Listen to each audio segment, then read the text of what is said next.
ଯେତେବେଳେ ମୋ ଓଠ ନୀରବି ଯାଏ ସେତେବେଳେ ମୋ କଲମ ମୋ ମନର କ୍ରମାଗତ କୋଳାହଳକୁ କୋଳେଇ ନେଇ କାଗଜରେ ସାଇତି ଦିଏ।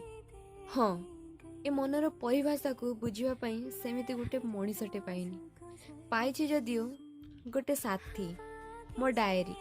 ତାକୁ ମୁଁ ସବୁ କିଛି କୁହେ, ଏମିତି କିଛି ଅକୁହା କଥା ଯାହା ଓଠ କହିପାରେ ନା, ହେଲେ ମୋ ହାତରେ ଥିବା କଲମ ମୋ ମନର ଚିତ୍ରଣକୁ ବୁଝି ଲେଖି ପକାଏ ଅନେକ ଅକୁହା କଥା।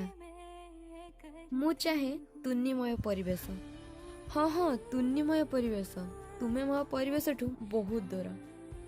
ବାସ୍ ତୁମେ ଦେଇଥିବା ଉପହାର ଭାବରେ କିଛିଟା ସ୍ମୃତିକୁ ହୃଦୟ ଜାବୁଡ଼ି ଧରି କିଛି ବାଟ ଆଗେଇ ଆସିଲେଣି। ନିଜକୁ ମଧ୍ୟ ବଦଳାଇ ଦେଲେଣି। ହଁ, ବଦଳି ଗଲିଣି। ମୁଁ ନୁହଁ, ସାଙ୍ଗମାନେ କହନ୍ତି। କିନ୍ତୁ ବିଶ୍ୱାସ କର, ମୁଁ ଆଉ ସେ ସୁନ୍ଦର ବଗିଚାରେ ଫୁଟୁଥିବା ଫୁଲ ହେବାକୁ ଚାହୁଁନି ଆଗ ପରି। ମୁଁ ଏବେ ଆଗକୁ ବଢ଼ିବାକୁ ଚାହୁଁଛି, ଜଳର ଗତି ପରି। ଆଗକୁ ଆଉ ବହୁତ ଆଗକୁ। ବାସ୍ ତୁମଠୁ ବହୁତ ଦୂର।